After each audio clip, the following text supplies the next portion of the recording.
Hello, and welcome back to the Wheel Talk podcast. It's going to be an interesting episode for everyone today. We are sans most of the regular crew, but I found some maybe better replacements. No offense. I am joined by Rebecca Charlton. Rebecca, hello. Welcome back. Thank you for being here. Thanks for having me back. Flattery will get you everywhere. Also, do you prefer Becca or Bex or Beck or... Well, I feel like professional-wise, I go with Rebecca, but Bex, yeah. It seems like quite fun, Bex. Yeah, I'll be Bex today. And drum roll, please. Brrr. Today on the podcast, I know listeners to our podcast at the other place are going to be absolutely thrilled to hear the voice of Amy Lauren Jones. Hello. I'm back after being cryogenically frozen since the end of the other podcast.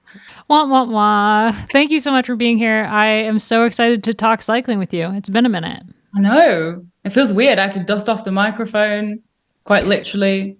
We're going to chat a little bit about nationals. We had some order restored to the world in the national championships. And then we're going to preview the Giro Donne, at least what we can. We know the course. We don't really know the riders, but I think that we can guess a little bit at some of the people that will be lining up on Friday. Before we start with nationals, this episode of the Wheel Talk podcast was made possible by the generous support of our members at the Escape Collective. Monthly memberships start at just $11.99 American dollars, or you can save 30% on an annual payment. For more information, head on over to escapecollective.com/join. That's escapecollective.com/join. And thank you so much to the members of the Escape Collective for making this possible. All right, let's start with the time trials. I feel, to the surprise of literally nobody, Chloe Dygert took the U.S. National Time Trial Championships and the road race. That one's maybe a little bit more surprising, but she took both titles. So a pretty big win for Canyon SRAM and a big win for Chloe. Another chip away at her prep for the Tour de France Femmes avec Zwift. When I was on the podcast with you, Abby, we obviously delved into how we have just seen such huge progress in her comeback from the horrendous crash that we all witnessed, unfortunately. Yeah, I mean, she's most definitely back, isn't she? And to see that double, yeah, I probably wasn't overly surprised because we'd had so much focus on her after Ride London, but what a ride. Yeah, and I guess in the road race, also unsurprising, as she can win, especially on U.S. soil, with no teammates. So the fact that she was kind of on her own, a little isolated there, totally makes sense. Isn't she like pretty much the only Canyon rider winning right now? Look, I hate name pronunciations. I'm terrible at it. Agnieszka or something. Yeah, the Polish rider on Canyon SRAM who's not Kasia Niewiadoma won the time trial in Poland. So she is the Polish national time trial champion. So they took a couple other like national titles. But they definitely, it was not only Chloe taking national titles for Canyon SRAM over the weekend. I meant like winning races. She's the only Canyon SRAM rider winning World Tour races. That's correct, yeah. Sorry, Canyon. No offense. But Kasia was so close at Switzerland. Like she was so close. Ugh, I'll never get over it. All right. We also had an upset in Spain where Mireia Benito of AG Insurance won over Mavi Garcia. Mavi retaliated by taking the road championship later on in the week. Mika Kroger won in Germany. Human Powered Health. Mika Kroger, there's such a funny thing about like her name everywhere. Like the Twitter, I don't get it. I don't get it either, but it's funny. Like I think they've made it into a song. Yeah, I've seen the song. Yeah. What have I missed here? Oh, have you not seen it? I have no idea. She has like a huge fan club on Twitter, and I think it's just her name. Literally any tweet about her, or even does it have to be about her? I don't know. People just literally put underneath like just her name, just Mika Kroger, just like everywhere. Over and over and over and over and over. Some bloke made a song and everything. Like I don't get it. I have not heard the song. No, I need to. Abby, song link in show notes. Yeah, seriously. I will link it in the show notes. You can also just like Google. I'm sure on Twitter you can look it up, and it's there. And I don't understand. I can't make heads nor tails of it. I'm kind of here for it though. Yeah, I need a minute to do some research on this. I need to hear the song. Paula Findlay was first in the Canadian National Championship time trial over Olivia Barrel. Blanca Voss took the Hungary title again. Really excitingly, and also we have Amy here, so she can sing the praises of mountain bikers. Jenny Risbets won in Sweden. Go on, Jenny. She's just signed a road deal with Co-op High-Tech Products, which is super exciting. Hope she's still, I think she's still going to do mountain bike though. I'm sure she would. I do have a big like bone to pick when people like see mountain bikers doing any road and then they're like, oh my God, they should do road full time. Like, man. And I'm like, mountain biking is better. What? It's more fun. Yeah. We had Urska Zigar in Slovenia. We had Anna Kiesenhofer in Austria. Emma Norsgaard in Denmark again. And Lotte Kopecky won in Belgium. There was a lot more that happened, but I think if we were to sit here and read out all the national championships, we'd be here for hours. You're doing a fine job, though. We're just sitting back here and letting you update us, Abby. Like shipping forecast or something. Yeah, it's nice. I'm just relaxing into. I'll power through some of them, and then I will pause when I know that there's a conversation to be had. Hopefully, we'll say something insightful. Yeah. So here we go for the road races, many of which are not surprising, but also like beautiful to see.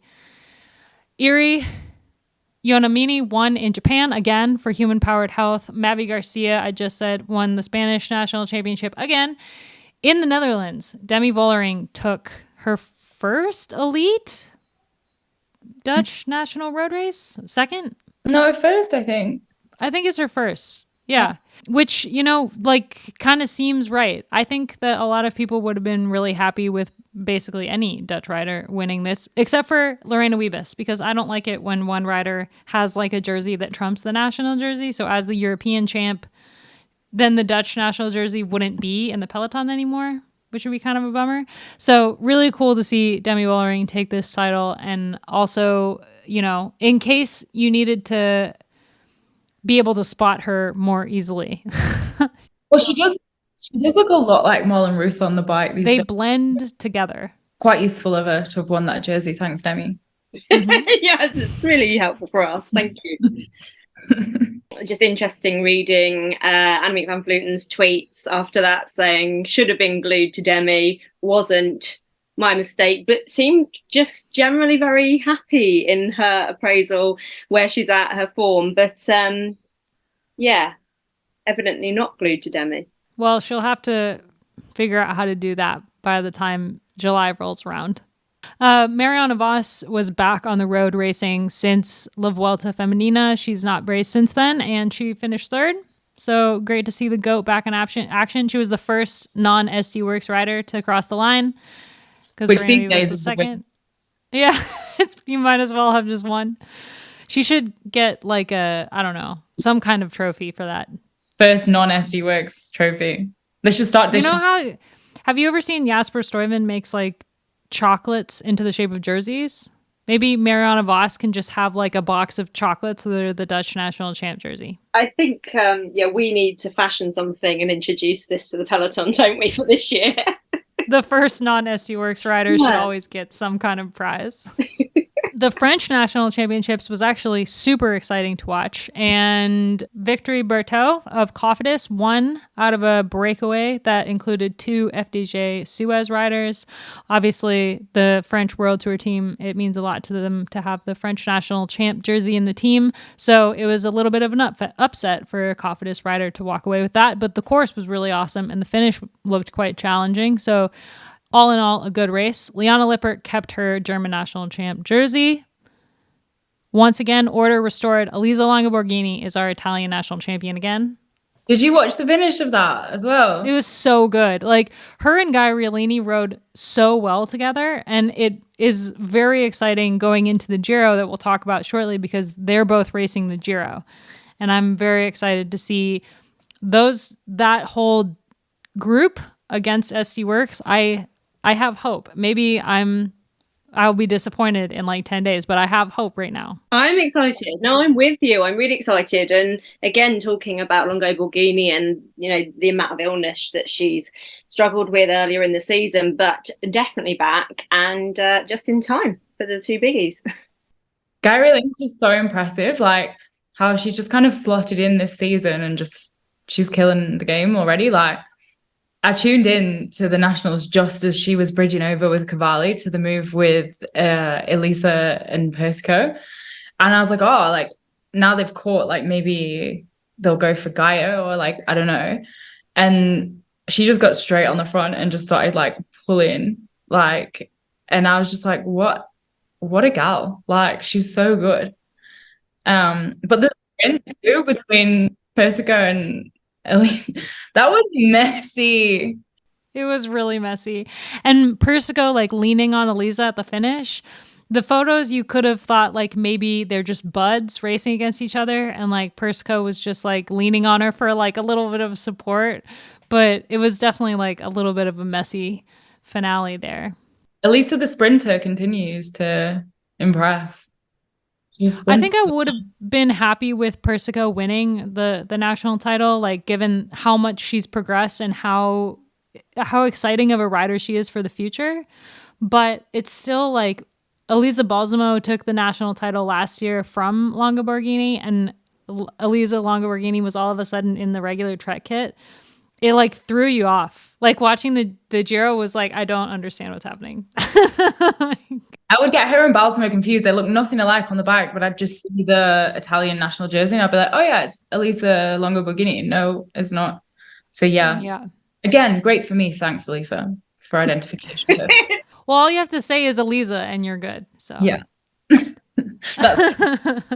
I mean, going back to what you're saying about Gaia Railini, I know I'm such a cliche-full commentator, but she does make it look easy, and like she just sort of like bounces across. And then when she's had, just thinking about the time she suffered a mechanical on a really steep gradient, and then just gone like, no problem, I'll just pedal back up. Like, it does genuinely look effortless. But something that I keep thinking about is, I heard another commentary team talking about the element of the legal bike weight versus her body weight, and I just can't unsee it now. And like the proportion of her overall weight being, this massive bike compared to just how light she is as a rider. I mean, that's probably another conversation, but she is spectacular to watch, and she's just, it's just her pedaling style on a climb. It's beautiful. I love her little cap too. Like, she's got some flair.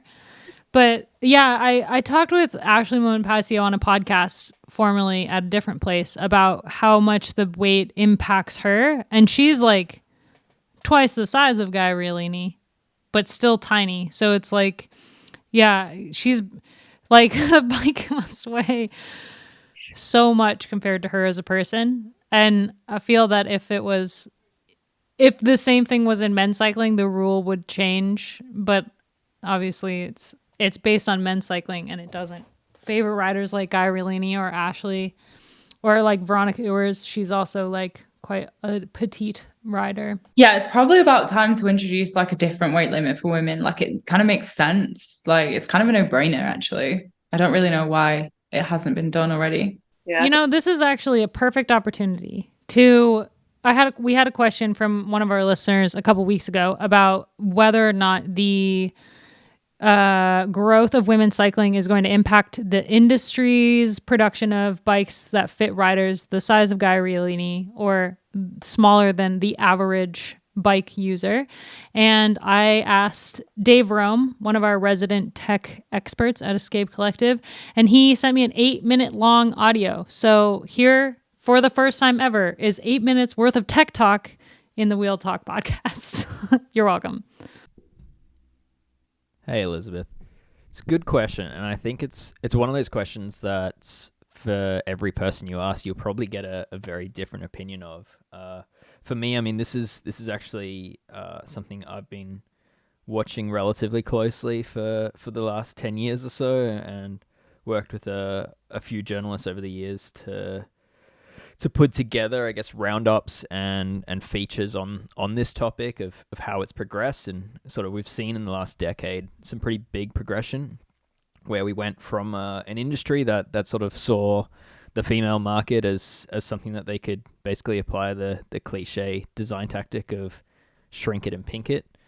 And then we saw that market, I guess, grow to enough prominence that this previously male-dominated industry actually put some real money in R&D and looked at the data and started to make women-specific bikes. So, you know, there was a time where we saw Specialized and Trek and Giant, and Canyon came later, but there was quite a few brands that were putting money into creating legitimately good women-specific bikes that weren't just smaller, but designed specifically around a different set of fit data and had the suitable components to match.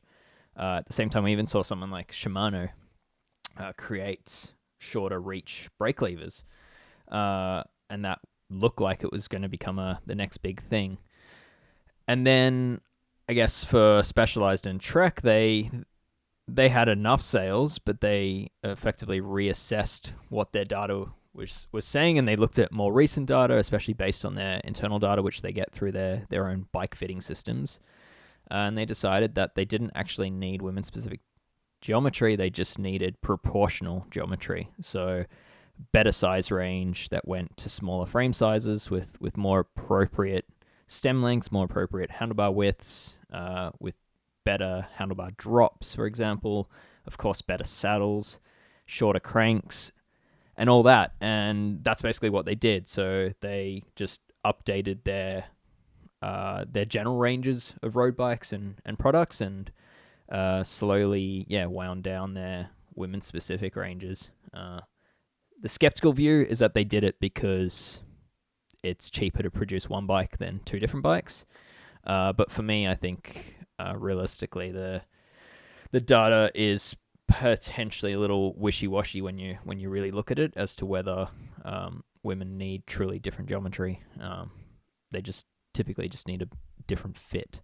So I think there's that. You've also got the other argument from, say, Canyon and from Giant's offshoot women's brand Liv, where they're still obviously wholly invested in women's specific product, and at least from Liv's case, they still claim that there are important geometry differences. Namely, when you look at the frames, it tends to come with a higher stack and a shorter reach, so the bikes are a little bit more relaxed. And I'd actually say that is in reverse of what racing sort of performance-focused riders are looking for. You'll often find people that come from performance backgrounds, racing backgrounds, they actually tend not to always get on with those Liv bikes, and they, in some cases, they prefer the Giant equivalent of the bike, where it's a bit lower and longer in its fit. So, yeah, it's obviously it's incredibly personal, but I guess on that, I don't necessarily think that racing is going to be the best area or the best side of the industry for the trickle down to happen from. It's really the best bikes come from consumer demand, and often what the racers want is a very small niche segment of the market that doesn't necessarily always produce the best product. The professional racers getting different maintenance on their body on a daily basis. They're getting massages after every race. They're training their bodies to be able to hold very aggressive and aerodynamic racing positions. And yeah, that just doesn't necessarily lead to a bike that suits the everyday person. So there's that side of it. From a component side of things, I think there's been huge developments in the last 10 years. One great example that I like to look back on is the Specialized Power saddle, that short nose saddle that Specialized has been hugely successful with. They've been so successful with it that basically every other saddle brand that I can think of has effectively copied them. And the story with that saddle is that it was apparently originally designed as a women-specific product, and some of the men within the Specialized company had tried it and decided that it was an improvement over the rest of the saddles, and it just became this universal saddle that is now equipped on all of Specialized performance bikes when I think about it. Like it's a saddle that comes on everything from their road bikes through to their mountain bikes, and they've sold a lot of them. I think things like brake levers, I mentioned before that Shimano did briefly do a shorter reach version of, I think it was a 105 level brake lever, and that was really designed for the female market. But I think in recent time we've seen them go and introduce hydraulic disc brakes, which have of course seen those levers get quite long in their effective reach. But at the same time, we're now seeing them, the next iteration of that, where they've decided that that long length of brake lever is not great for everyone. It's actually not great for the vast majority of Shimano's customers. Like me personally, I'm very much average height, but I still hated those long levers that they offered. So the latest generation from Shimano, the latest generation from SRAM, you're really seeing a more compact lever come into the market. It's a much smaller profile overall. I'd say it's potentially the smallest we've seen in a long, long time. Obviously that's partly helped by electronics as well. But the latest mechanical stuff from SRAM Apex just came out, and that as well, they really emphasize keeping it small and comparable to their latest electronic shifter, which is no small feat. But the other thing with the brake levers is we've now seen brake lever reach, so how far the brake lever sits away from the handlebar. That feature has now become almost standard, which was actually a rarity. Like a decade ago, it wasn't that uncommon to need to use like rubber wedges to bring the brake lever back. Now it's just a little screw, and that works quite well. So I think overall the market's progressing in a good direction. Generally speaking, we're seeing handlebar widths in road bikes come down. We're seeing more compact shapes being used. We're seeing shorter cranks becoming standard and more readily available. So I think it's things are going in the right direction. And I think generally speaking, the industry is paying more attention to the needs of smaller riders, and perhaps figuring out along the way, whether accidental or not, that some of these features designed for smaller riders are better for everyone. So, and then that in turn is creating even smaller products for smaller riders. So, I think we're going in the right direction. There's always more to be done, but I'm at least optimistic that we've come a long way in the last 10 years, and I think there's still a long way yet to go. Hope that helps. Yeah, something interesting is looking at the rules and how to evolve them as the sport progresses, and we see different riders come through. And I believe actually that Ashleigh Moolman-Passio's weight, I think her exact weight is the lowest you can go on Zwift, or at least it was at one point, because again, I think she looked at what she could input as her data in the earlier days of Zwift, and it didn't go light enough. And so I believe, unless it's changed recently, that's as light as you can go, is Ashleigh Moolman-Passio's weight. But they had to look at that because she was lighter than the restriction. They must. You kids and stuff can ride Zwift, no? There is a limit.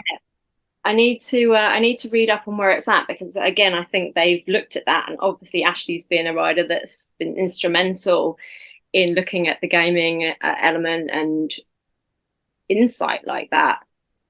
And it's been so useful. So I think there is a limit. I don't think you can go on with your correct weight if you're too young to do it. But I'll endeavour to have a little look. Talk amongst yourselves. I wonder. I think it's kind of the things like this that are issues in women's cycling. I feel like are just. There's so many bigger issues that this is something that isn't going to be tackled for quite some time. The issue of the bike weight, like it's definitely something. It's something that impacts like a very small percentage of the peloton for one, but it's also like there are bigger fish to fry at the moment. But that sucks for like Gaia Riolini, because she can't even like reach her shifters if she's in the drops. Oh, really?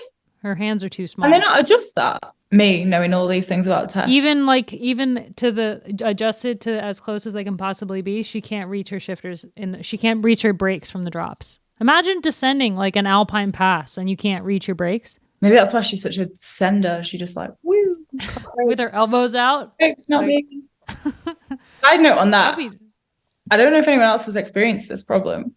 But when you've got long nails and you're in the drops. And and you shift, you can rip a nail off and it hurts so bad. Never mind, it hurts. I'm not ripping my nail because I'm riding a bike. Like, I did it. I had like acrylic nails on and I was racing Omloop at Newsblad and I shifted and like ripped the nail right off and I was like crying in the race. This sounds so dumb, but it is a problem. And a lot of the pros have acrylic nails. But so Lorena Wiebes, she always has long nails. And I'm like, how do you shift? I really want to ask her. She must shift like with her fingers sideways. Yeah. Well, this is fascinating because I do currently have acrylic nails on, and maybe I'm just not riding enough or well enough. We've really gone into a niche. All of our male listeners are like, "What on earth?" They've left. You can see the extent of. Bring back Matt Denis. I'll tweet a photo. They look really good. Oh, thanks for that. I mean, obviously that's what I was after, that compliment. But I've not had a problem shifting. Maybe it's different types of what. We could go into so much. This is getting deep. Are they on SRAM? I think they're SRAM's on SRAM. easier, I think. I'm running SRAM. I think SRAM is easier to shift, and they also have like I think that the paddles are are more responsive. Yes. Do you know what? It's only just occurred to me. If I was on Shimano, I'd have a huge problem. Yeah, you're absolutely right. So someone needs to tell Shimano to sort it out for the girlies that get their nails done. Please. The girlies that get their nails done and they love Shimano, of which I fall into this category.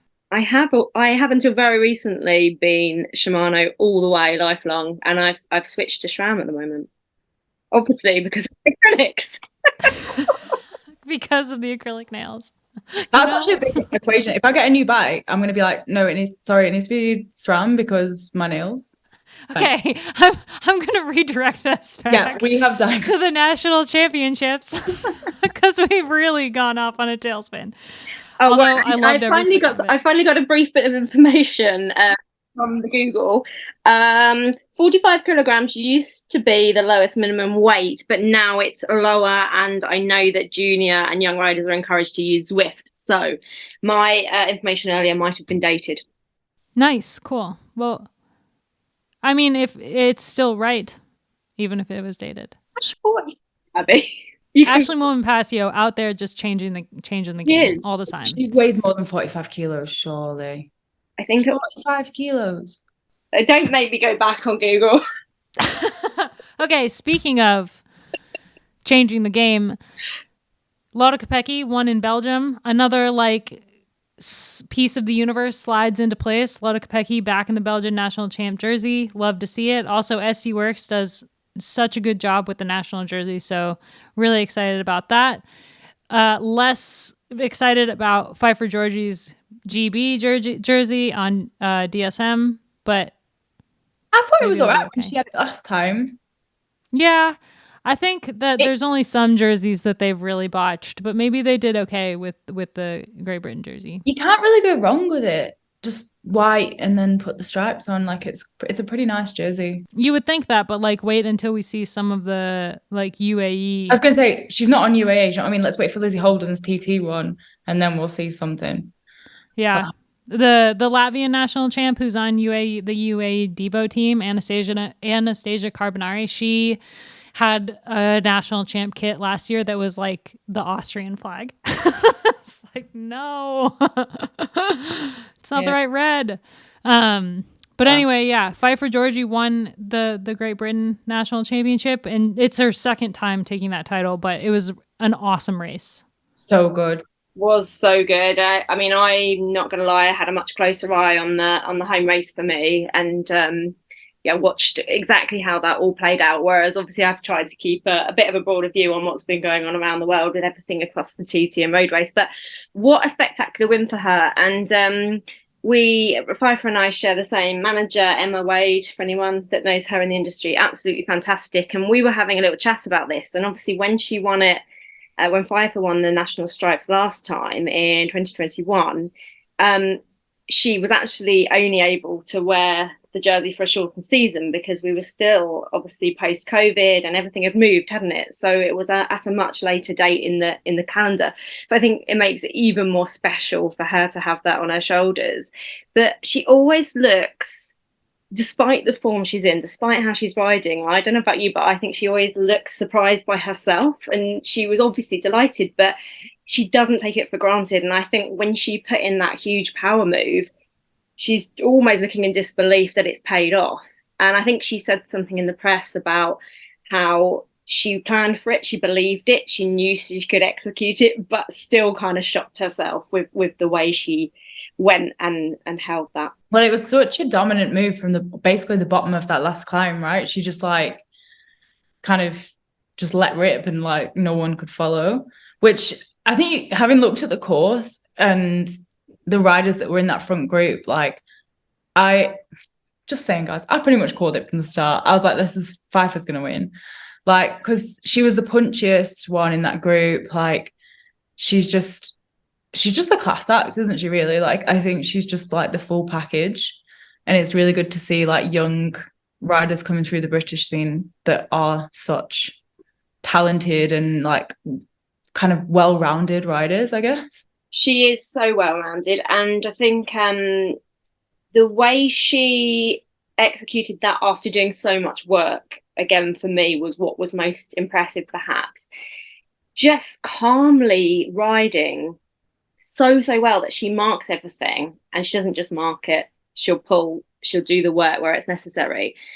And she just has such a calm head on her shoulders, and always has done. I mean, I was looking back this morning at how long she's actually been on DSM now, and, you know, in her 5th season, and you do forget how young she still is, because she's such a mature rider, isn't she?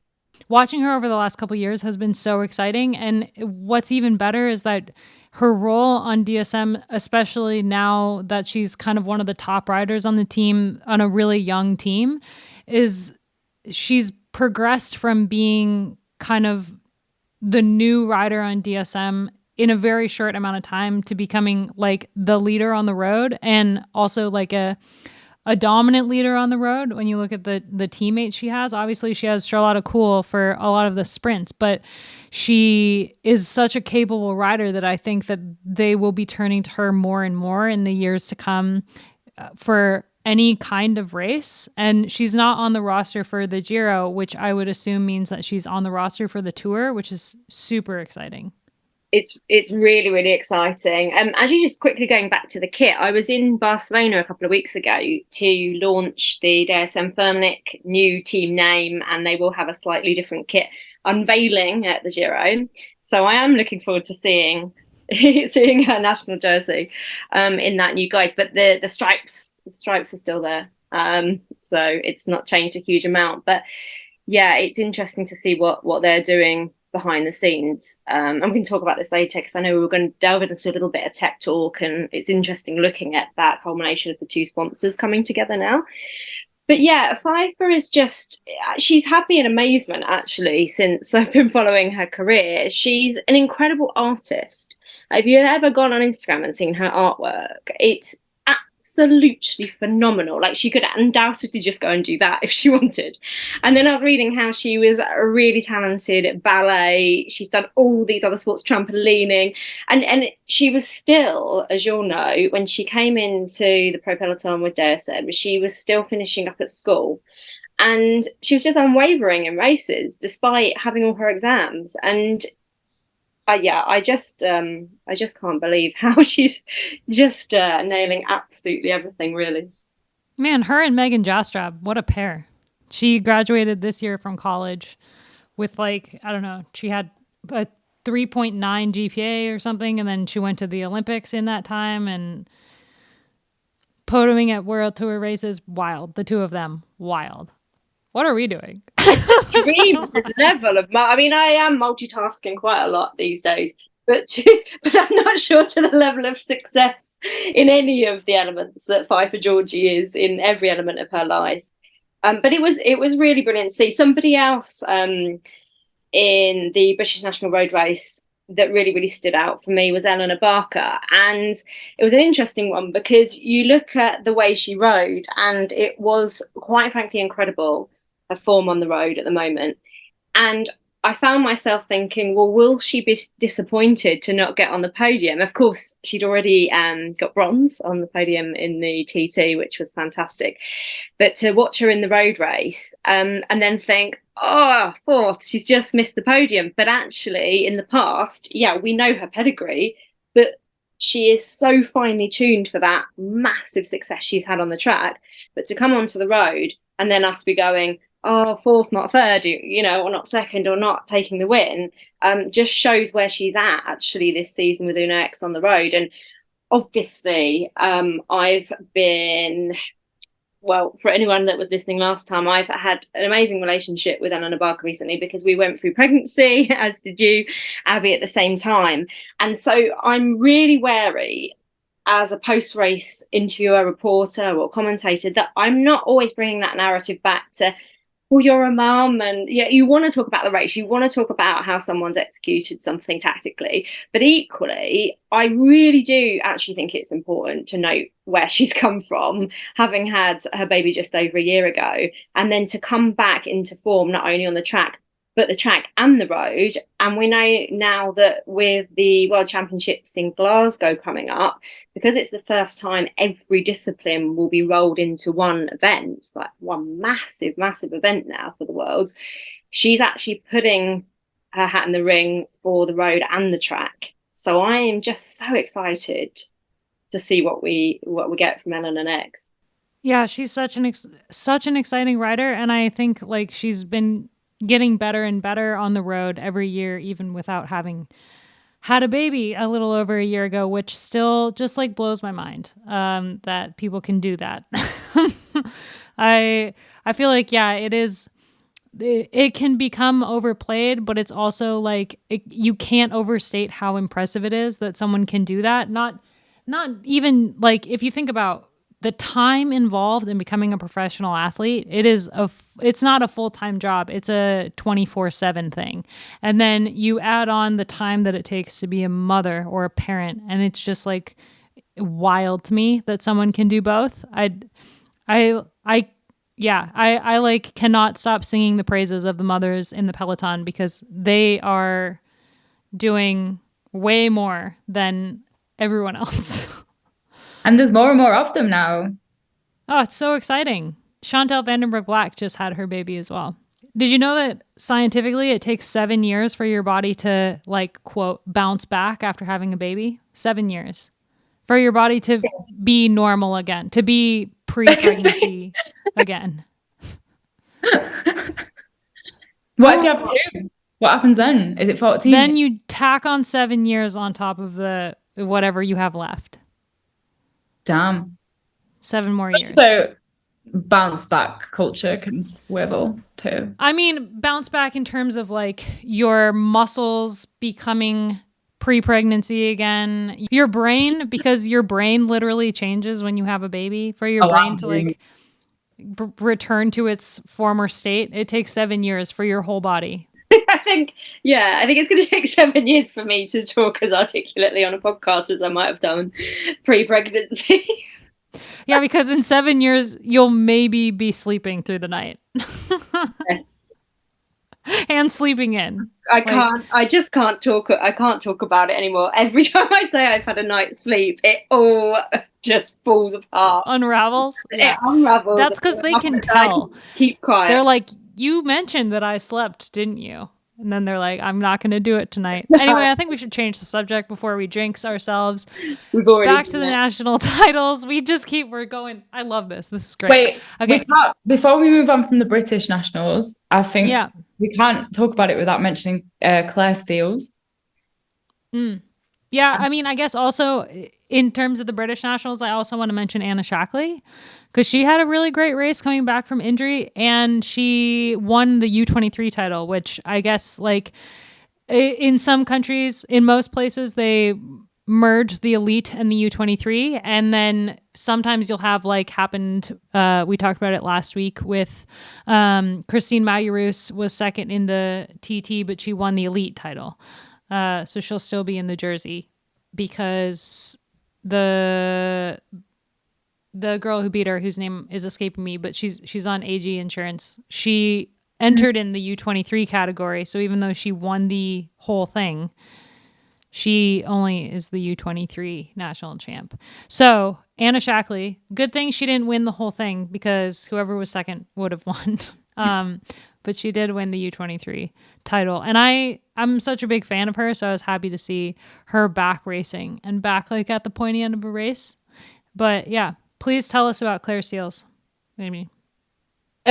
Well, I don't know too much about her, but I just know that she's quite new to the sport, and she's, I think, 36, and I think I'm sure this is her first year on Israel Premier Tech or whatever. She's actually just been crushing it this year. All the way back from Tour Down Under, she was really impressive. And she just rode really well. She was in what was the cream of the crop group in the nationals, and she came second. So I don't know, I just thought it was really impressive. So she is 36. She's someone that I followed quite a lot because I was reporting for Eurosport in the UK on a lot of the domestic racing. So it was one of those names where you're almost doubting yourself, like, where's she come from? Have I just missed something here? But she obviously just smashed into the scene, 36 years of age now, and is just riding so well, isn't she? And I think we got a chance to really see that in context with that absolute cream front group.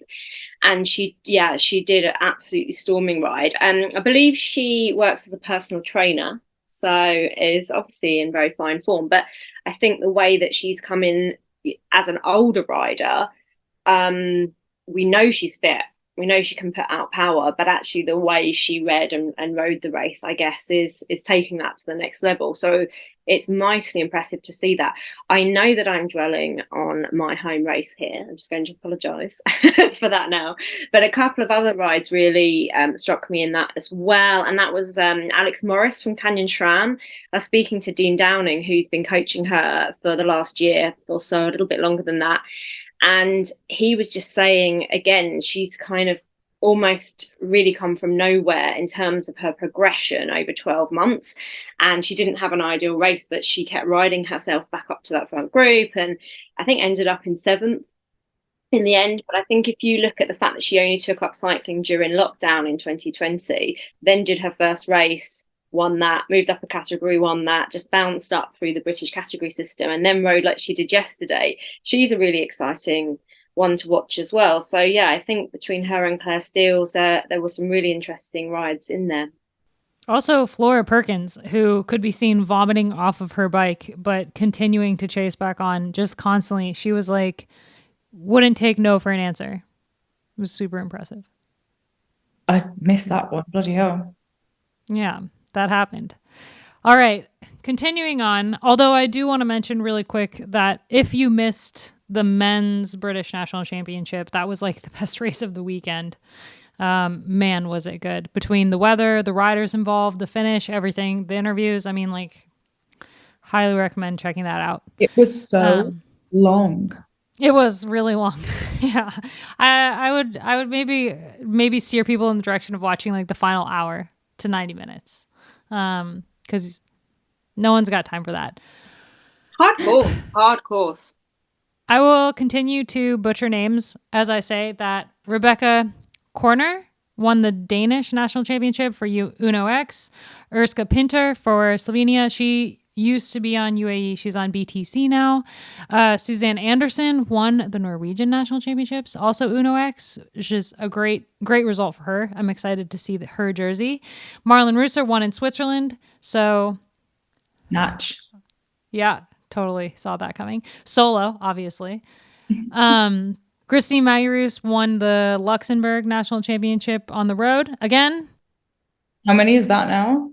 Okay, so since 2007, she's won the TT. I could assume that it's the same on the road. Math. A lot. A couple. How weird would it be if she lost and she was in the regular kit? No. I wouldn't know what I was watching. I would, yeah. all the riders who won their national championships and like re-centered the universe, it would then just be like thrown out the window. Like, forget it. It's over. Laura Lizette Sander won the Estonian national championship for AG Insurance. Blanka Voss in Hungary. 2 of my favorite riders on planet Earth won their national championships. Alison Jackson won in Canada after an incredible bit of teamwork from Sarah Poitevin, my former teammate and one of my favorite human beings. And Amelia Fallon won in Sweden. Another like just makes sense moment. Excellent. Yep. So that's the national championships. I think that with our many diverges around conversations, we can now change our focus to the Giro Donne, which is going to start Friday with, we had this debate last year. Is it a prologue? Is it a time trial? It's 4.4 kilometers long.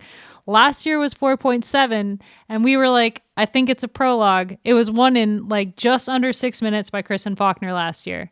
So is it a prologue? Is it a time trial? Amy, I'm loving your face. I know you can see it, but I'm enjoying it. That's got a segue into your reaction. I don't care. It's just,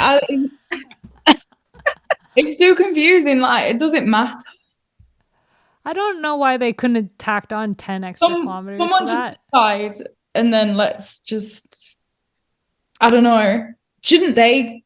I mean, we can't trust them with anything. You know, I guess the only reason that I think it matters is because it's going to be like a 5-ish minute effort, and it counts as a stage. So if you look at it, the race is already 1 day short. Like it's already only 9 days instead of 10, which it's supposed to be like the 10-day race for the women. And it's only 9 days. And then if you factor on that the first stage, they're only actually racing for like 5 minutes. They only race 8 days. And so I think in that sense, that is why it matters. Yeah. But in the sense of like, is it a prologue or a TT? It doesn't matter. Yeah. No, so it's technically a bit of a cop-out, really, isn't it? It is. It's a little bit like throwing a crit as the last stage of a race, for example. Although it's worse than that, because crits are still like really exciting. Yeah, I was gonna argue that a little bit actually.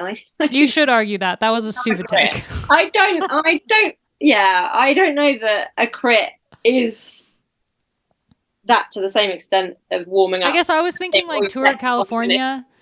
Back in the day when Tour California was only 3 stages and the final stage was a crit, it felt like a cop-out. Like it felt like you can have that. Yeah. But like in terms of like the women's tour, the final race being a crit, it's awesome. It's like a really great end to the race. So I think it depends on the race. But in the sense of this, I don't know. I think maybe like a slight hint of disappointment will be blanketed over this entire race, no matter what. And having it start off with such a short stage in an already shortened race is a little bit of a bummer. But I think like it does make for a little bit of an interesting start to the race in that it favors like a sprinter type to win, which means that the fight for the pink jersey in the first couple days is going to be pretty interesting, kind of like last year where we had Kristen Faulkner was in the first one, obviously, and then Elisa Balsamo took it on stage 2 with bonus seconds. So it might be interesting in that sense. We shall see. And stage 2 is already like a pretty interesting one. I don't know how this is going to end, but it's 102K, which is pretty short for a road stage, with a category 2 climb 15 kilometers from the finish. The climb is 16K long and averages 4.5%. Yeah, exactly, Amy. Exactly. So it's not an insignificant climb, but it's not exactly like GC classification climb, but it's also like 16K is a long climb. So I was thinking that this stage looks great for Jumbo-Visma to like line it out on the front and try to drop the sprinters, but hold on to Voss maybe if they wanted to do that, because then Voss could take the pink jersey. But we'll see. It's a really interesting day. Have you recovered from it being 16 kilometers long yet? The climb, me? Yeah. You know what I was doing then? I was concentrating on the profile. I'd like got it up and I was looking at it like. Oh, is that what that was? Yeah. I thought that was your reaction to the fun. We thought It was a bit of both. Reaction there. No, it was a bit of both. I was like, oh, that's long, but I was also like trying to read it at the same time. Like, what is that? Oh, it all makes sense now. Yeah, I'm You're quite right, blind. though. You know, like, after. Potential Voss day. It is a potential Voss day, but it could also be like an opportunistic rider who could try to take this on the descent. I don't think Marla Nurse is racing, but like I would pick her if she was for something like this. Marlon Russ's descending is chef's kiss. Oh my gosh, she was amazing. Like I thought Kasia was good. She put her to shame at Tour de Suisse. She did. Sorry, Kasia. She did. Sorry. We love you. At this point in the week, we are rather cobbling together, aren't we? Who we know is and isn't riding. But because we've just gone off at so many tangents, I just wanted to get to you once again, Abby. The fact that we do know the lineup for Lidl Trek, and we have that in the guise of a shopping receipt. Yeah, it was a really good way to present. Really good way to present the lineups. I liked as well how they put how many of each one. Like the men, they did how many tours, and the women how many Giros they've done. And at least done 11. I was shook. She's been around for a while. Sorry. I think she maybe is one of the most like popular women in the peloton now too, and I feel she deserves that title. I think she's only gotten it in the last like 2 years, but she is like one of the greatest that we have in the peloton. Even though she doesn't win all the time, she is just consistently there. She is the most consistent rider ever when she's healthy. And this is something I won't know because I never went to the heights that you did in cycling, nowhere near it. Is there just that feeling of respect when somebody's not only that good, but that consistent and been that consistent for so long? Yeah, totally. I mean, I think that there's even more respect for someone like Eliza who's consistently good than someone who has a couple really good results, but otherwise has a hard time. I think like, yeah, it is so hard to be so consistent because your form fluctuates throughout the year, but it also fluctuates from year to year depending on, what you're going on in life. If you switch a coach, if you move, if you have a breakup, all of these things like factor into how your form is. And for someone to be that consistent for so long, given that she's also been living the same life that we've all been living, is pretty incredible. All right, stage 3 is definitely a sprinter stage. There is one category 3 climb in the first 50 kilometers of the race, but other than that, it is flat, or as flat as we think a stage would be in the Giro Donne. You never know. You do never know. Well, this is something else that it's very easy for me to say from a commentary box or a sofa, that I think something's pan flat. And then I quite often actually see it play out and think, maybe I was a little bit dismissive. Especially with the Giro. Yeah. Yeah, the Giro's like its own monster. I think this one looks pretty flat. And I think given that the stage before it is probably not going to be a sprinter stage, I think it will be at the very most a reduced bunch sprint, a very reduced bunch. And then the stage after this is quite challenging. And so I think that this stage is going to be a sprinter stage because they have limited opportunity in 8 days of racing. And either end of this is not one. So that's my guess. Who knows? There are not a ton of sprinters on the start list that we know of. There's not a ton of people on the start list. There's only 2 people. There's only 2 teams on the start list that we know of as we're recording this. But I think that we can safely say that Voss is a good shout to win any sprint stage. She has won like how many stages of the Giro again? I think it's like 24 or something. 37. I don't have it on a little receipt, so I can't confirm that right now. But I'm pretty sure that I remember last year when she won multiple stages of the Giro that there was this whole kerfuffle about how Cav was going for the Merckx record and how Voss had already done it at the Giro. You're absolutely right. So she's won 32. Okay, well, it's close. It's very close to the record at the Tour. But yeah, Voss the GOAT, I think will be aiming for even more stages of the Giro. And as far as we can tell at the moment, she is really the only sprinter lining up. We have like a couple sprintery types on Trek, like Loretta Hansen. Maybe they'll let her kind of go for it. She's got a good kick on her when she's allowed to do something. But I think like for Trek, they clearly are geared toward the general classification instead of any kind of stage hunting. And they don't have Balsamo after she crashed and broke her face. So she's still out, unfortunately. And DSM also doesn't have Charlotta Kuhl. So who they had last year, they had Kuhl and Wiebes. And this year they don't. They have Megan Jastrab, I think, would be a great shout for a couple sprint stages. Like she clearly has been working on her sprint and she looked great in the spring. And so I think maybe she'll be who they're sprinting for based on the rest of the lineup. Mm-hmm. There's also Marta Bastianelli. Yeah, it's her last race of her career. Mm-hmm. So she'll really want to take a stage. Stage 4 is the longest stage of the race at 134 kilometers, which That's so short, hey. It's really short. Like, remember 2020 when there was a 165 kilometer long stage won by Lizzie Banks? And in the end, it was like 170 with the neutral. Yeah. Yeah. So it's the longest stage of the race, but it's still not long, which I don't know. I think we're all really looking forward to the takeover from RCS, given the drama that we've gone through this year with this race. Honestly, I'm like, this is how I feel about the Giro.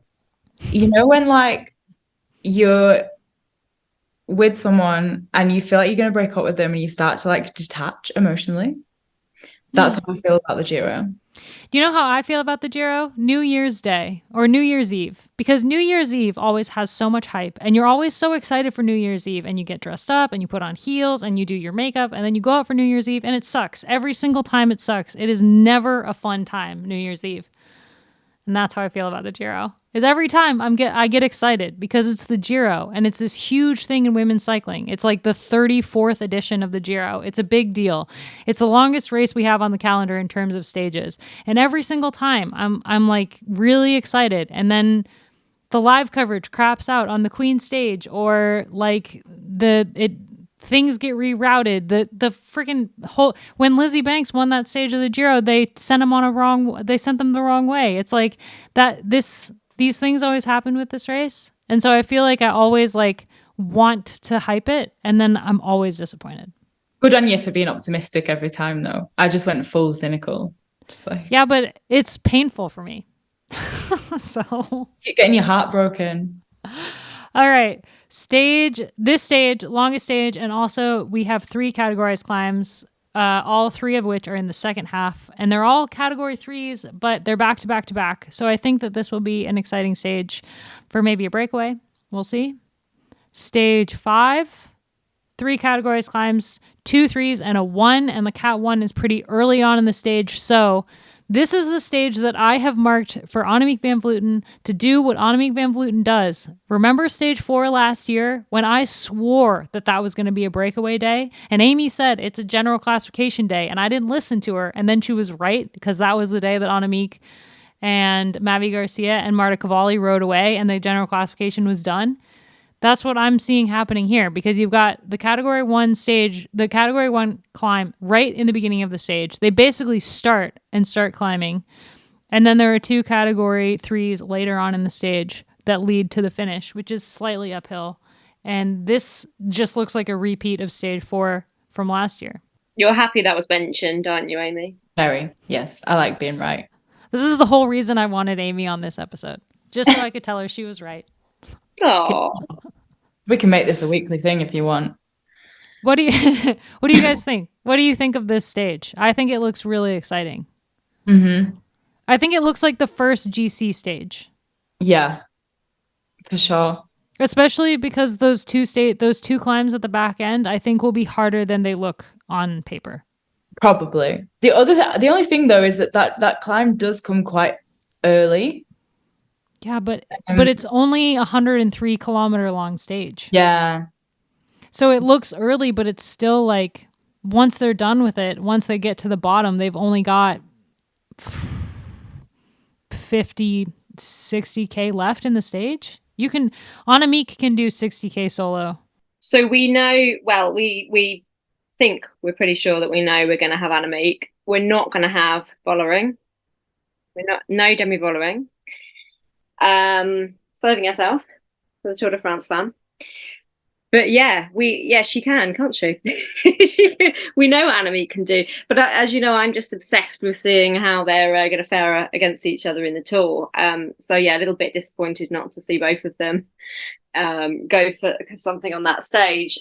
But Vollering, hanging back. And I mean, this is, again, another conversation, but the length of time between the Giro and the Tour, not surprised Demi skipping it, but also equally Annemiek van Vleuten, she wants to try and do it all, doesn't she, as much as possible in what we again think will definitely be her retirement year. I feel like the fact that the two favorites for the Tour have gone two completely different routes in terms of like prep is making the Tour more interesting to me, because we're going to go into it knowing how Van Vleuten is riding and having no idea how Demi is riding. And I feel like there's a sense of mystery involved in that I think makes it super cool. And there's still like a bit of unknown with Annemiek going into this. I mean, she got the floor wiped with her at the time trial at the Dutch National Championships, and she'd just come down from altitude, like Gracie said last episode, but it's Annemiek. Like, she's the former world champ in time trialing. So I don't know. I'm really curious to see, like, and one of the reasons I think that this stage suits her is because her climbing hasn't been on par this year, and maybe that's just up against Vollering, but up against Guy Riolini, I don't know. I don't know how that's gonna go. So my hot take is that Annemiek's done. Oh wow. I reckon we're not going to see her.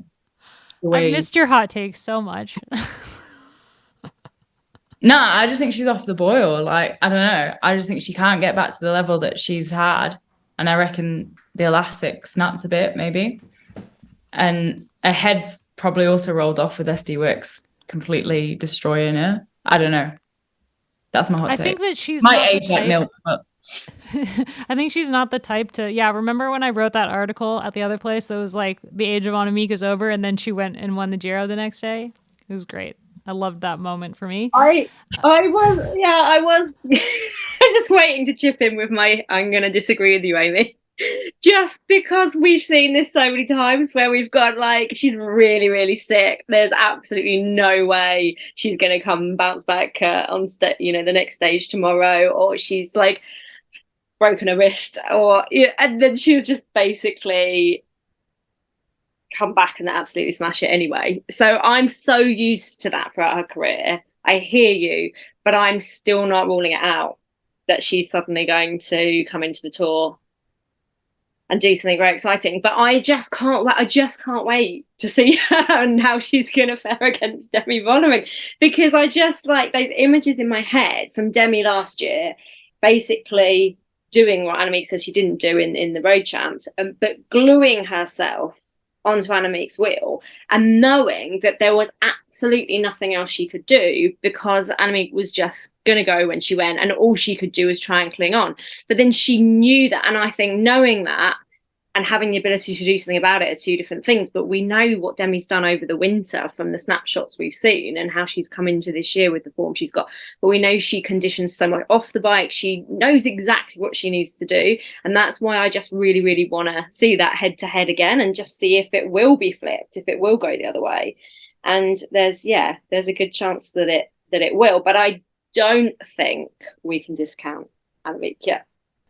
I think that how she fares in this race up against, like, not as strong competition as she will face at the Tour will really impact how she races at the Tour. Like, if she is beaten by Guy Riolini in this race, or Mavi Garcia or Marta Cavalli is coming back, she looks great. Niamh Fisher-Black, yeah, definitely.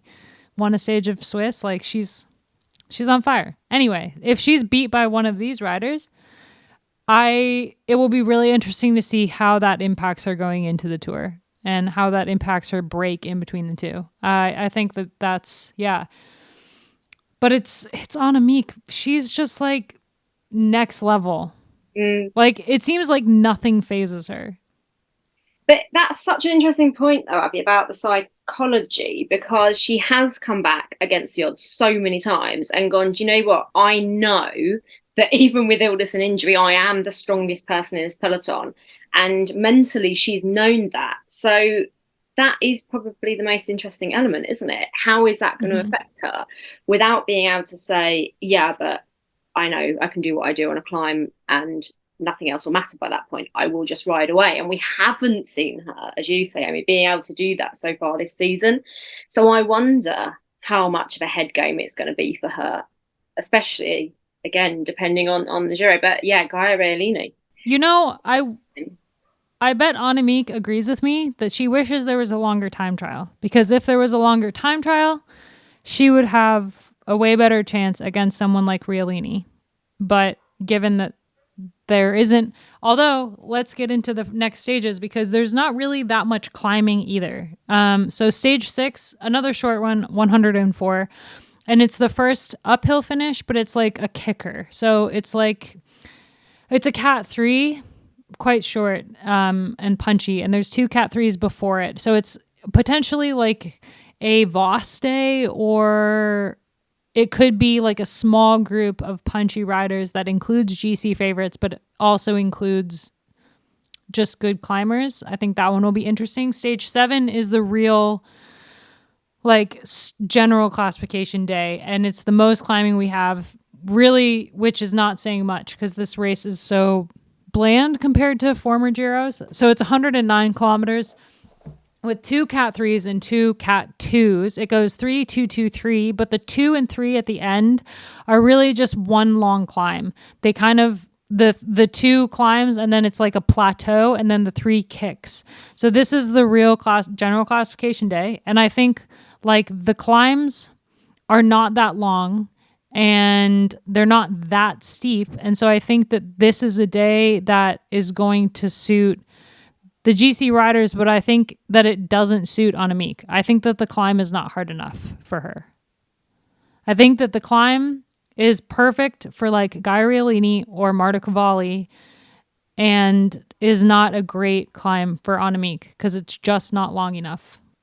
Yeah, she needs like a long effort to kind of outdo people with basically her endurance on climbs. Which is why I think that the stage before, that stage 5 is going to be the one that she has her eye on. Because when you get to stage 7, it doesn't look like a day that is going to be great for her. I mean, there's a Cat 3 earlier on in the stage that I think she could use as a launching point to try to get ahead of everybody before the climb. But I don't think that that's how she's going to play it. I think that's too predictable. Yeah. And then stage 8 and stage 9, they go over to Sardinia. On stage 8, it's like pretty rolly. Like there's a Cat 3 near the finish, but other than that, it's basically just like jagged, which means it could be a really hard day, but it's likely going to be like a reduced bunch to the line, maybe a breakaway day. And stage 9, 126.8 kilometers long with a Cat 3 super early in the day, a Cat 3 like 2/3 of the way through, and then it descends to the finish. So it's another, I don't know, it could be like a last-ditch attempt for someone to gain time on the general classification, but really like the only super hard GC day that we have is stage 7, the day before they go to Sardinia. Also, they're not just popping over to Sardinia. That's a long transfer day they've got. Yeah. Which is they also a factor, I would think, maybe. Like, I mean, it's such a weird like composition.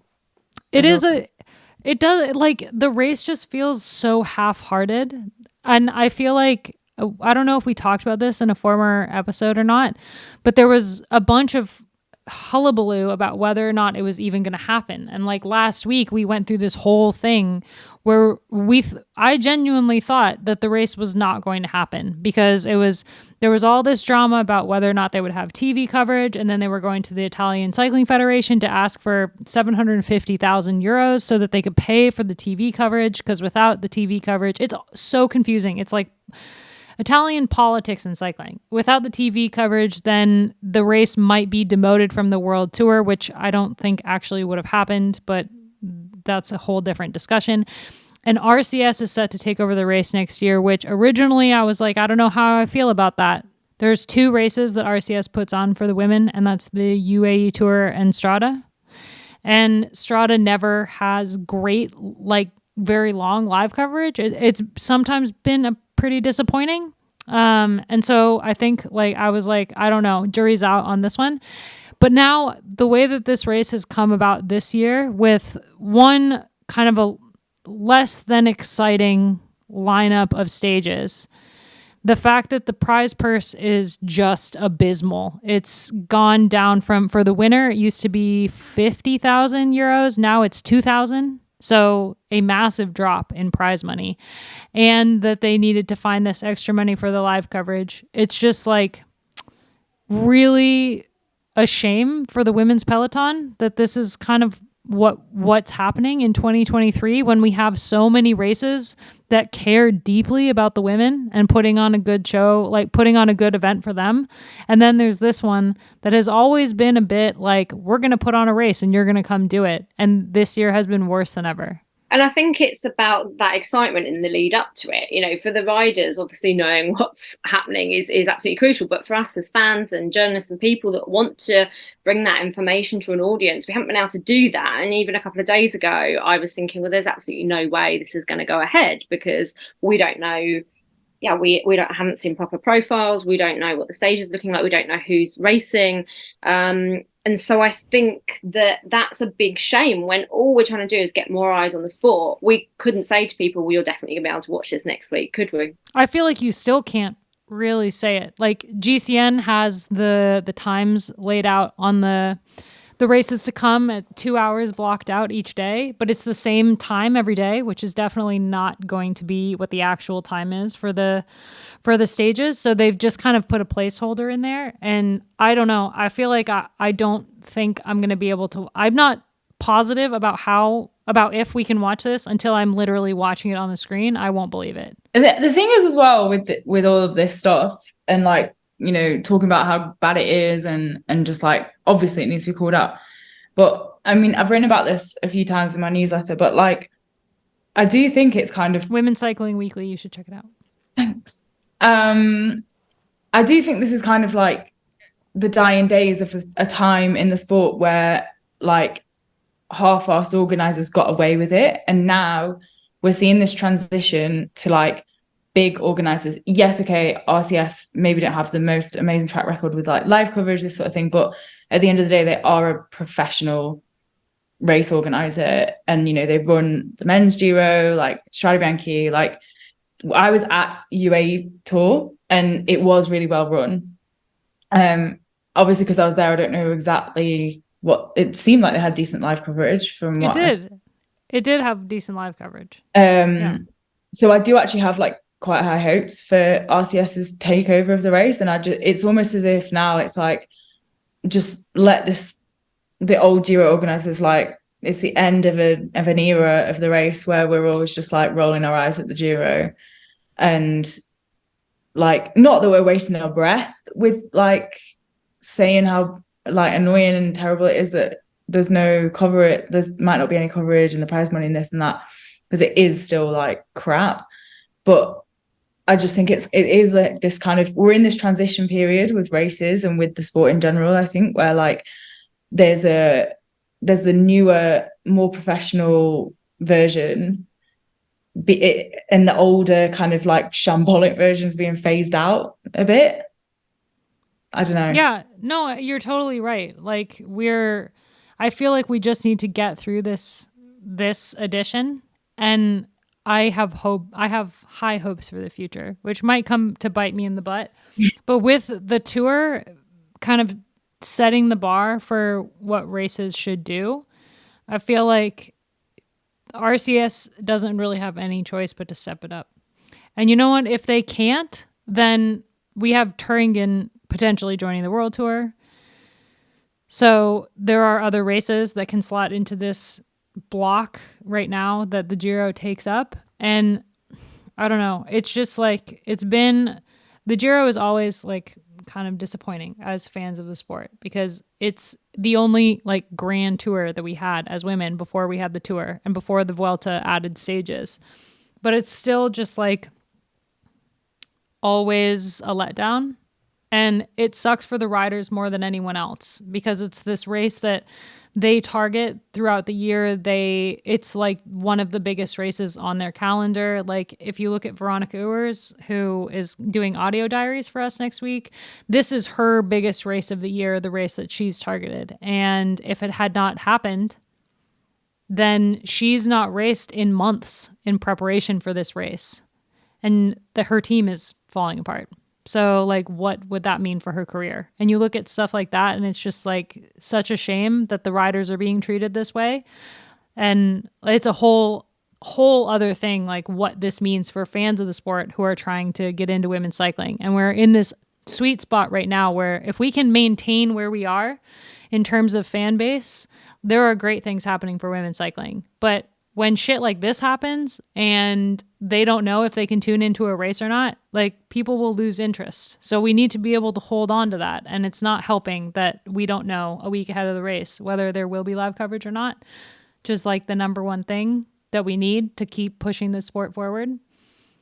On a positive note, I have the Lidl receipt. Have I mentioned that they've launched on a Lidl receipt? So good.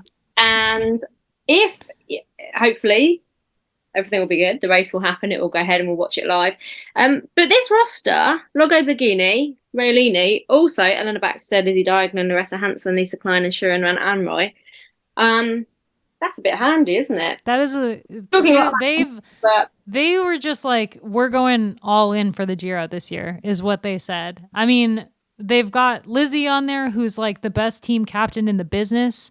They've got some really incredible domestiques in there as well. And I'm so excited to see how this goes. Although, looking at this roster, I'm pretty sure that Trek Segafredo or Little Trek gave me Brody Chapman to do the audio diaries, and she's definitely not on the start list for them. So I'm going to have to message them. I already thought Brody was doing it. Of the only two teams where we have an actual lineup so far, Trek Segafredo is clearly going for the GC. Like they have a team that is 100% built around Gaia Riolini. If there is a Giro that Elisa could win, it might be this one because it doesn't have as much climbing as it's had in the past. And even when it's had a good amount of climbing, she's still finished on the podium in the general classification. So I think like if there was ever a Giro that has her name on it, it might be this one. But I think it's also just they have multiple cards to play. And second hot take of the episode from me is that I don't know if this race is a Gaia Riolini race or a Sharon Van Anrooy race because it's a bit good take. Great take. No, that's a great take. Just because I think for Gaia Riolini, maybe there'd need to be a bit more climbing and a bit less rolling / punchy days. I think you're right. Yeah. I'm going to agree. I now agree with you, Amy. I think this, I think having actually just gone through those profiles and discussed them a little bit more closely, I think you're absolutely right. It's not out and out ridiculously hard long climbs that we might see suit someone like Gaia. But yeah, we know Elisa's coming back in good form as well. So I think you're absolutely right there. It's a lot of cards to play. It'd be interesting to see how that does play. DSM is the other roster we have, and I think it's I'm interested to see how they play it because they have Esme Peppercamp, who's a pretty good climber, rode really well at UAE Tour, and I'm curious to see like how she'll go. Obviously, like you guys just said, it's not like a climbing course. I think it suits her better than if there had been long mountain climbs.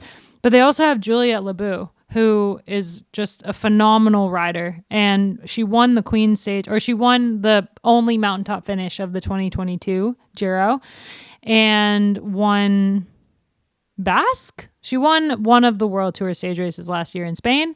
She's really good. So I'm excited to see how this works for her. I think the fact that we don't know a lot of the start lists, but also that we do know that there are riders targeting the Tour and not going to the Giro, that it opens up opportunities for a rider like Juliette to get a result in the general classification. She's doing the Giro Tour double for the second year in a row.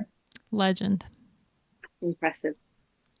And yeah, for EF, we know that like Veronica Ewers is going. She's a phenomenal climber, but I think maybe she needs longer climbs to get some kind of results. And I am just really curious about a couple of the rosters that we don't know yet. I'm curious about Jumbo-Visma and who they're going to take. I'm curious about AG Insurance, if they will have Ashley Mollin-Pasio, if she's going to do the double or if she's focusing purely on the Tour. Amy's shaking her head. She knows insider information. I saw her the other day. She said she wasn't doing the Giro. All right, so she's focusing on the Tour. Good on her. I wasn't drunk that time. I was sober. I'm really excited. I'm really excited to see who FDJ takes, given that Cavalli just won a stage of the Pyrenees race and looks like she's coming back in form based on how she raced at the national championships. And she was obviously second overall at this race last year and then had the horrific crash in the Tour that she's been coming back from. So I'm really excited to see if she races, how that goes, because I think actually the course suits her more than last year. Yeah, they need to kind of pull something out of the bag. They've been a bit listless this year, FDJ, it seems. But now I'm going to wrap up the episode because this has been a long one, guys. We went off on some tangents. So we're going to end the episode with what we always end it with. And Amy will only know if she's listened to episodes because I didn't give her any indication that this is how we end episodes. Bex, what have you been obsessed with lately? I am, and bear with me, obsessed with... Amy's shorts. Amy's left. Right. I'm obsessed with asking my non-cycling friends, A, if they have watched Tour de France Unchained on Netflix, and B, whether they understand what the hell is going on in our sport. And it's like when you think, every time I catch up with someone like over the weekend, like, have you watched the Tour de France Netflix series? And how many episodes in are you? And do you know what's happening? What kind of answers are you getting? That I think people love it. I think they really love it. Interesting. And I'm excited that some of my friends are going to start binge watching a show about cycling. But it is interesting because I don't think everyone's got that far into it yet. But it does make you realise the complexities of it in translating that to someone that's never ever watched any of the bike racing for the rest of the season. I haven't asked anybody that I know that's not a bike racing fan, but I did do a podcast with the Escape Collective breaking down every episode of that show, and that was an experience.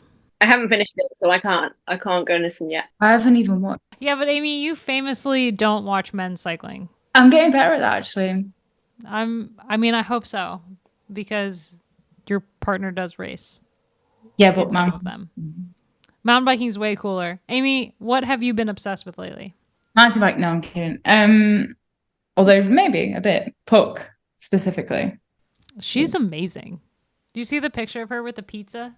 I did. It was great. I did. It was awesome. Absolutely amazing. Oh, I love her. She's great. What am I obsessed with? I can answer while you think about it. I thought you can answer for me then. I was like, please tell me. I'll answer for you. I'm going to say what Amy's thinking. I have been obsessed with, as I said last week, I'm in Latvia and I'm still in Latvia, and I am obsessed with cold beet soup, which is basically just salad in a soup form. So it's like kefir, shredded beets, cucumber, cherry tomatoes, potatoes, like boiled potatoes. You cut it all up, throw it in there. It literally takes like 10 minutes to make, and it's super refreshing on a hot day. Like nice and chilled soup, and it's soup, and like who doesn't love soup? And it's really good. Also dill. You need to have dill. If it's a Latvian dish, it has dill. There's all this talk about potatoes, but it's actually every Latvian dish has dill in it. Do you know what? I was going to say, do you know what's interesting? You might not find this interesting, but I'm going to chuck it in anyway before we all wrap up. When I did the Team DSM Feminine launch the other day, I was chatting to the riders about cold soup because they wanted to know if I enjoyed a cold soup, and I said, well, to be honest, I've not really indulged in gazpacho. Is that what gazpacho? Yeah. So I haven't delved into that world of cold soup, but interesting that I've had 2 conversations about cold soup now in a couple of weeks, all related to cycling. There you go. So small world. Yeah, if you ever come across like cold beet soup, there's Polish versions, there's like Eastern European versions, and I just love it. I think it's amazing. Now I'm hungry. You're welcome. I've got mine. Okay, go for it. Not going to surprise you. It's summer. It's Love Island. Oh, God. Obsessed. Sam's obsessed as well. More than me, I think. You know, your accent when you said it kind of like added just an extra layer on top of it. And that's something that I'm not going to get over for a long time. What, so, Love Island with my accent? You saying, it's summer. I can't do it. It's summer. That was quite good. That was good. Love. I go, no, I'm not even going to attempt. It sounded like Jamie Tart on Ted Lasso is what it sounded like. I'll watch that. Oh my so God, good. I'm also obsessed with Ted Lasso. How could if you you not ever be? invite me back, I will delve into That that. show is a 10 out of 10. Like It's that. beautiful, isn't Yeah. it beautiful? So that's a good comparison, Amy. And one more, Selling Sunset. Right, I'm done. Oh, yes. Man, Yep. that show is wild. And before we start talking about that, I'm going to cut us off because we are pushing 90 minutes for this episode. But I hope everyone enjoyed it.